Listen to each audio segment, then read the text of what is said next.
Originally this week I wanted to check out Left 4 Dead, but when I wasn't happy with how the final product came out, I resorted back to a classic of both the channel and gaming history, Fallout 3. Like the other Fallout games, there are a ton of weapons that you can use to take out your enemies, both literally and romantically. One of the weapon types I've refused to use in the past, outside of landmines and the good old grenade in the pocket trick, is explosives. Between the heavy missile launcher and the fatman, you can do a lot of damage in a really short time span. But what if that's all you could use? Can you beat Fallout 3 only using explosives? Mitten Squad has already beaten the whole game with only frag mines, as well as only with the missile launcher, so he's definitely a better man than me, and I prostrate myself to a photo of him every night in appreciation. That said, this is my attempt at a similar challenge, just to see how effective these weapons really are. With all that out of the way, let us fondle each other's skin bags and get to work. I start off by coming out of a hole that I've been trying to get into my entire life before naming myself Easy Pete. A man coming from his loins is not uncommon, so this isn't too much of a stretch. I make myself look like a teenager who looks like they're about to have a mental breakdown at any second, and potentially do something that would change the lives of all they hold dear. If your hair looks like this, I love it, and just know that this is a joke like the rest of my life. After hearing my mother moan for the last time, I picked my special stats. I'll be honest, I have no clue what the hell I did here, but just know that this video was recorded at midnight, so I didn't make the best financial decisions. I sit through a long and arduous intro that involves me talking to a bunch of people and bullying Butch about that one time. Let's go ahead and just stop that right there. This joke, these are kids we're talking about now. I contemplate becoming a stripper once I'm of age before making my way downstairs to use my new birthday gift. I shoot the targets without any issue because technically I'm not doing any damage to anything, but when the radroach spawns, it doesn't take me long to figure out that this challenge run was over before it began. Paul has explored this idea a lot, and I think he came up with something, but as we've discussed, he's already a better man than me, so I just used some good old god powers to kill it. I didn't touch it, and it's dead. That's a win in my book. I fulfilled Jonas's masochism kink before punching Butch for the sole reason that he's the submissive type, and grabbing big guns, explosives, and repair for my tag skills.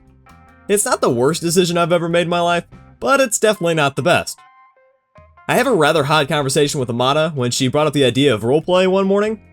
Rejected Butch through a wall after realizing that Amada didn't want to be a vault security guard in a gimp suit. Ran by so many people who were more disappointed in me than my dog after I don't get her a can of dog food right at 5 o'clock. Grabbed the overseer's key. Run through one tunnel. Run through another tunnel. And got blinded like that one time at my 10th birthday party. See, I do actually pay attention to the story. In Megaton, I talked with the sheriff and the town's pimp. He had suggested to me that if I was able to arm the device in the center of town, that all the people in the town would support me as the leader of a cult that was based around being super horny, but also loving to people of all shapes, sizes, and identities. After being thoroughly convinced, I told God that he looked like he was assaulted by a cheese grater, opened up Moriarty's secret stash of dildos, did some light reading, and grabbed the armored vault suit and bottle cap mine from Mora. While I make my way to Tenpenny Tower, I'd like to talk a little bit about the run. So far, I haven't killed anything but an irradiated turd that belonged to Butch's mother, and that's because we only have one bottle cap mine to our name. Explosives in this game are not nearly as common or as diverse as the ones in Fallout New Vegas. Now you may be thinking that I'd only kill things that are affected by the Demolition Expert perk, and if so, you'd be wrong. The perk, for some reason, doesn't affect weapons that use explosive projectiles, so that leaves us in a little bit of a predicament. Because I don't like to take things too seriously, I shove that predicament past both of the sphincters, separating my rectum from the rest of the world, and make the decision that I can use anything that goes boom. With Megaton and any hopes of me settling down and life being destroyed, I take a jaunt over to Smith Casey's garage. This playthrough isn't intended to be a speedrun, but I do need to find some explosives at some point, otherwise this whole run would just be glorified pacifism. I did forget to mention that this playthrough will be done on very hard difficulty, so that does make these mole rats a little bit of a force to be reckoned with. Between a crap ton of stim packs and the fact that I can push a wheelchair at 13.35 miles per hour, I was able to hop into the Tranquility Lane simulator. Unfortunately for us, the normal and rather evil way that this section was intended to be finished ended in you having to violently murder everyone as the pint-sized slasher. Obviously we can't use melee weapons, so our only option is to resort to using the failsafe. After entering in the code in first try like a true Chad, the invasion takes over and I make my way through a door from Monsters Inc. Talking with Liam Neeson, it is revealed that he slept with my mom, so I decided to find someone else to have kids with. On my way to Rivet City, any enemies I ran away from, and any raiders I blended right in with because of my gorgeous hair. In other words, a whole lot of nothing happened, so let me take the opportunity to tell you a story about that time that my fiancé broke things off because I got really into emo music. A few times in my life, I've gotten really close to proposing to the girl of my dreams at the time. This one in particular was gorgeous. Red hair with teardrop breasts that makes you want to have cuddles after every pegging session. After my uncle died, however, things did change a little bit in our relationship. I grew a little distant, changed my hair, and stopped eating, among other things. I became a little bit depressed. When one of my old friends from high school found out that I was dating someone who looked like a supermodel, he immediately became the funniest guy in the room. I was the shell of the man I used to be, and there he was with his styled hair and fancy business cards. Long story short, she broke up with me and moved in with him. This turned out to be the worst decision that she ever made. Turns out, he was abusive, both emotionally and physically. She called me one day in tears, and told me that she thought she was going to die, and that she needed me to save her. I put on my emo Batman outfit, grabbed a frying pan and a speaker, and sped all the way to their apartment. After 3 flights of stairs, I was winded, but I set the speaker down by the door and blasted Easy Street on high. It wasn't long before the dude, I wouldn't call him a man, walked out and started fumbling with the speaker. I sprinted around the corner next to the staircase and swung as hard as I could with the frying pan. A loud crack rang out through the hall. The sound was deafening. I found her in the closet, bruises all over her face. She looked like a little kid, hiding from her parents. Makeup running down her cheeks. We aren't close anymore, but I did feel like a hero that day. Anyways, in the background here, you'll have just seen me discover Rivet City and find out that the Brotherhood isn't at GRN Plaza anymore, after discovering Dad, meaning that the Fat Man wasn't at the base of the fountain. I was pretty stupid when doing this run, but just know there was probably 1 in the morning at this point. After almost using all the mines that I found on that random bridge, I realized that I was going to need more firepower if I was going to clear out the memorial. At this point, I was grasping at straws. I refreshed my knowledge of the game on the wiki, and went to Fort Independence in hopes of getting a few grenades from Protector Cassidon. While this did work a little bit, and I was able to get a few grenades from him, it felt like it wasn't very viable long term. What did work was waiting an obnoxiously long period of time for the vendors to reset. The traders in Rivet City had everything I needed, just not enough quantity. After wasting more time than I care to admit, I was in the building with a missile launcher and roughly 30 missiles. It did take a long time for me to clear out and get abducted, so I've got another one for you. I was on a hiking trip with my dog a few years ago near Gatlinburg, Tennessee. She was a rather young dog at the time, but a 12-mile hike is really nothing for a dog of her size. We started off strong like most hikes do. It had just rained 2 days prior, so it was rather muddy, and the smaller streams had turned into slightly larger streams. A few times, I picked her up and carried her across when she was scared. She's a little bit of a wuss when it comes to most things, but I love her regardless. I also like to use a harness to tie to my belt so that the pressure of the leash isn't right against her neck, and that I don't have to hold it the whole time.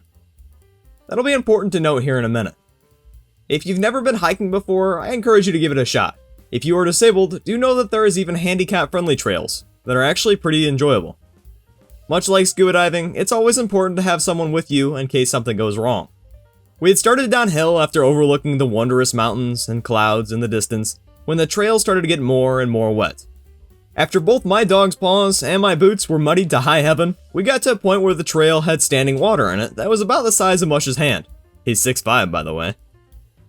There was no walking through it without getting wet socks, so I decided to circle around. If you are on a preserve, it is important to avoid doing this as much as possible, but it was really my only other option other than backtracking 9 miles.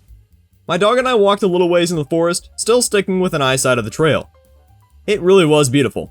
The trees had a small base that seemed to dance up towards the sky. I suppose it was them that clouded my judgment when I saw the next stream. Several times on the hike I had stepped across stones in the stream with my dog in my arms, so I thought that this stream would be no different. I was wrong. As I took my first step onto what I thought was a rock, my boot flooded with water. There was no rock, only mud. My dog scrambled in my arms, sensing something was wrong. I took a deep breath and assessed the situation. My left leg was covered up to the apex of my patella and was stuck holding the weight of both myself and my dog while my right leg hung awkwardly behind me. As gently as I could, I started rocking my dog back and forth, preparing to throw her to the other side we were just on. 1, 2, 3. She made it. Still tied to my belt, she fought free, backing up as she went. With the harness of her and roughly 70 pounds off my left leg, I pivoted slowly in the other direction. Eventually, I found a branch that loomed overhead and managed to pull myself up while keeping my right leg out of the mud. There was one problem. My dog was still on the other side. When I told you that she's a wuss, I meant that her spirit animal is a cat and that she runs up any tree at even the remote possibility of conflict. With her eyes filled with desperation, I coax her to me. The gap is about 5 feet. She's no athlete, but I've seen her fly over hurdles before. She closed her mouth, almost as if she was evaluating the whole situation before shoving in reverse and preparing for the biggest jump she's ever made. About 10 or so feet from the edge, she charged.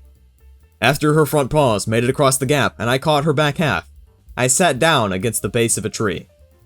Gaining my composure and reattaching her harness, we made the 3-mile trip back to camp where I took off my boots, set it near the fire, and prepared supper for the both of us. A nice beef stew with carrots, peas, and a few hints of tomato. Getting away from everyday life and engaging with nature is important to both your mental and physical health. Even if it's just a walk on the sidewalk every so often, or playing with your kids at the park, try to appreciate what is there and to take care of it. If you are ever afraid of being outside, try to find a group to go with in your area. After going on a journey that didn't involve being outside much, and instead basically being inside of a sewer, killing a bunch of Enclave soldiers after a little bit of a struggle, and giving a druggie a portion of our supplies, we managed to make it to the Citadel. Here I talked with like 24 people, but a quick summary was that I grabbed power armor training and needed to get the GEC. Some regulators killed me at one point. I really thought that the Rivet City guards would protect me, but instead they kind of rushed off in a battle to say hello, preventing me from being able to use any kind of explosives. Splash damage is a lot like a female dog. After spending a couple years stocking up on supplies through various vendors, I made the long walk to Canterbury Commons. Nothing too interesting happened, just some Enclave members starting to spawn in to terrorize me. I didn't waste any ammo because I knew I was going to need a lot for the battles ahead. I was here for one thing and one thing only, to invest in Lucky.